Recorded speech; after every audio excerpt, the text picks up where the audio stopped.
ماننی تھی جیسے رب نے کہا تھا ویسے کرنا تھا. من رعا منکم منکرا فلیغیرہ بیان نہیں کی گئی مطلقاً عام، یہاں تک کہ کوئی پانی کو ضائع کر رہا تھا، غریب کا حق مار رہا تھا، کہ کوئی راستے کو گندا کر رہا تھا کسی بھی حوالے سے، یا نماز کے وہ لوگوں کے لیے مصیبت اور پریشانی کا باعث بن رہا تھا، تلوار اٹھاؤ، اسے مجبور کرو اس بات کے اوپر کہ بھائی تیری پیدائش کا یہ مقصد نہیں تھا. اگر تم اپنی جان کو بچانا چاہتے ہو. اور حضرت ابو سعید خدری رضی اللہ تعالی عنہ ارشاد فرماتے ہیں من رعا منکم منکرا فلیغیرہ بیدہ. نبی مکرم صلی اللہ تعالی علیہ وسلم نے ارشاد فرمایا تم میں سے کوئی بھی بندہ، جناب ابو سعید خدری بیان کرتے ہیں، مسلم شریف کی روایت ہے، حضور ارشاد فرماتے تم میں سے تم دیکھ دے اگر کسی بندے کو کہ وہ گناہ کر رہا ہے، من رعا منکم منکرا فلیغیرہ. اب اس میں کیٹیگری نہیں بیان کی گئی کہ وہ گناہ کیسا ہے، بڑا ہے، چھوٹا ہے، صغیرہ ہے، کبیرہ ہے، یا کیسا گناہ ہے، کوئی کیٹیگری بیان نہیں کی گئی، مطلقاً عام چھوڑ دیا گیا. من رعا منکم منکرا فلیغیرہ بیدہ. تم نے اگر دیکھا کسی بندے کو بھی کوئی گناہ کرتے ہوئے، یہاں تک کہ کوئی پانی کو ضائع کر رہا تھا، یہاں تک کہ کوئی غریب کا حق مار رہا تھا، یہاں تک کہ کوئی راستے کو گندا کر رہا تھا، یہاں تک کہ وہ لوگوں کے لیے مصیبت اور پریشانی کا باعث بن رہا تھا کسی بھی حوالے سے، یا نماز چھوڑ رہا تھا، اللہ کے احکام سے پیچھے ہٹ رہا تھا، تو فرمایا کہ فلیغیرہ بیدہ. تمہیں چاہیے کہ تم اس کو اپنے ہاتھ سے منع کرو، اسے روکو، تلوار اٹھاؤ، اسے مجبور کرو اس بات کے اوپر کہ بھائی تیری پیدائش کا یہ مقصد نہیں تھا، تو نے اللہ کی بات ماننی تھی جیسے رب نے کہا تھا ویسے کرنا تھا، لیکن تم ایسا نہیں کر رہا. لہذا تمہارے لیے ضروری ہے اگر تم اپنی جان کو بچانا چاہتے ہو اور اپنے ہر قسم کی مصیبت اور پریشانی سے اپنے آپ کو محفوظ کرنا چاہتے ہو، سزا سے اور تعزیر سے بچنا چاہتے ہو، تو پھر تمہیں چاہیے کہ تم ان ساری چیزوں سے پیچھے ہٹ کے صراط مستقیم کی طرف آ جاؤ. لیکن ہمارے معاشرے کے اندر اس کا اہتمام نہیں کیا جاتا. دیکھیں مثال کے طور پر قرآن مجید برہان رشید میں اللہ تعالیٰ نے شراب کی سزا کو بھی ذکر کیا ہے، قتل کی سزا کو بھی ذکر کیا ہے، ناحق قتل جو ہے، ناحق قتل کی سزا کو بھی ذکر کیا گیا قرآن پاک کے اندر، چوری کی سزا کو بھی ذکر کیا گیا، زنا کی سزا کو بھی ذکر کیا گیا، تہمت اور بہتان بازی اور الزام تراشی کی سزا کو بھی ذکر کیا گیا. اب آپ لوگوں سے سوال یہ ہے کہ کیا اللہ تعالیٰ نے قرآن پاک کے اندر ان ساری سزاؤں کو ذکر کیا ہے تو کیا جرائم پوری دنیا سے ختم ہو چکے ہیں؟ ہم اپنے ملک کا ہی ذرا تھوڑا سا آبزرویشن کر لیں اور جائزہ لے لیں تو کیا چوری ہمارے ملک میں نہیں ہو رہی؟ بہت زیادہ ہو رہی ہے. تقریباً ہر دوسرے دن نہیں بلکہ ہر دن میں کوئی نہ کوئی کیس رپورٹ ہوتا ہے پاکستان کے اندر کہ چوری ہو گئی. اور یہ اسلامی جمہوریہ پاکستان ہے، ہو رہی ہے، قتل بھی ہو رہے ہیں، کوئی پوچھنے والا نہیں، قانون کی خلاف ورزی کی جا رہی ہے، کوئی پوچھنے والا نہیں،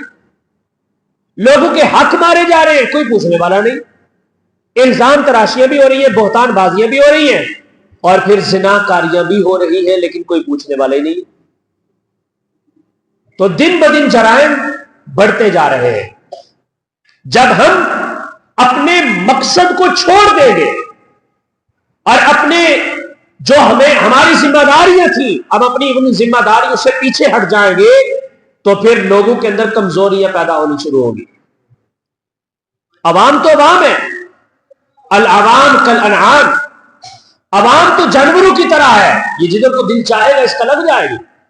جہاں پہ اس کو اپنی بہتری نظر آتی ہے اس کی طرف متوجہ ہو جاتی ہے.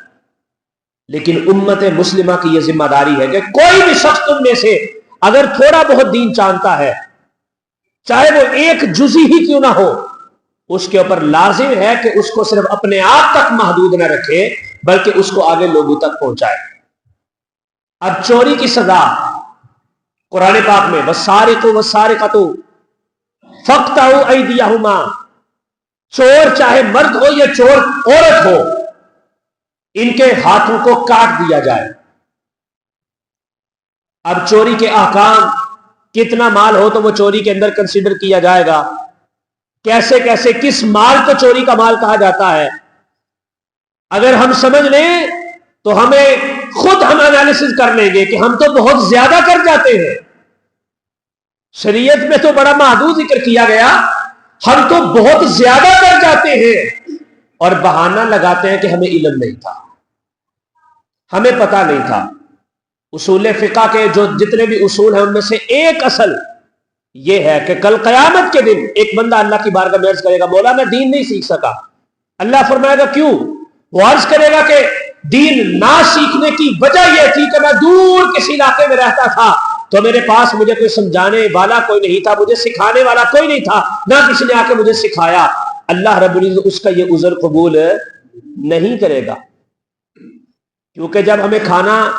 کھانے کی طلب ہوتی ہے تو ہم کھانے کے پاس جاتے ہیں،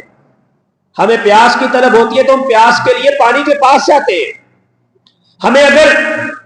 اپنے جسم کی بیماری کو دور کرنے کی حاجت پیش آتے ہیں تو ڈاکٹر کے پاس چل کے جاتے ہیں۔ تو صرف ایک دین ہی ایسا ہے کہ ہمیں گھر میں آ کے کوئی سکھائے ہم جا کے سیکھنا نہیں چاہتے۔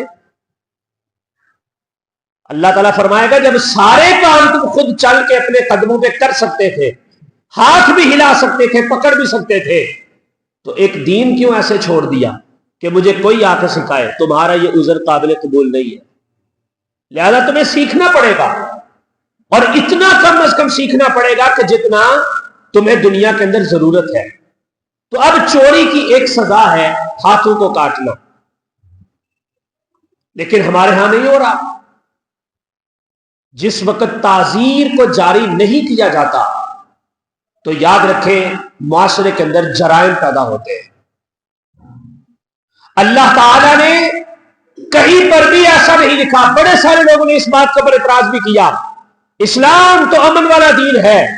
قرآن تو امن سکھاتا ہے، یہ کیسا قرآن ہے کہ یہ ہاتھوں کو کاٹنے کا حکم بھی دے رہا ہے؟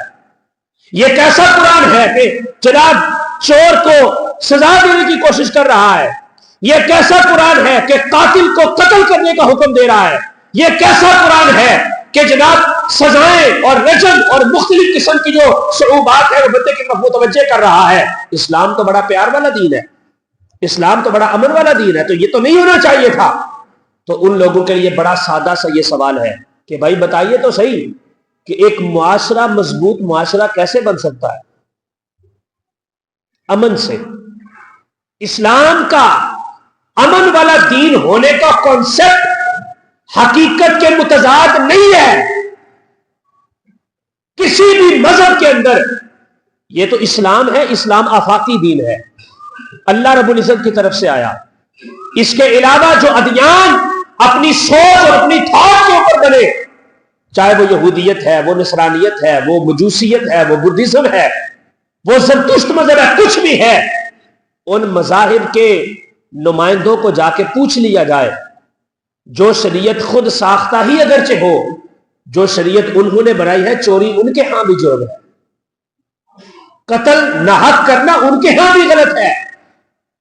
الزام تراشی بہتان بازی کرنا ان کے ہاں بھی غلط ہے، چونکہ ان کو بھی پتا ہے کہ معاشرہ ہمیشہ مضبوط ہوتا ہے تو امن کی وجہ سے ہوتا ہے، امن کے بغیر نہیں ہوتا۔ تو ہم نے کیا کیا؟ یہ بد امنی کا شکار ہمارے ہونے کی وجوہات میں سے سب سے بڑی وجہ یہ ہے کہ ہم نے اسلام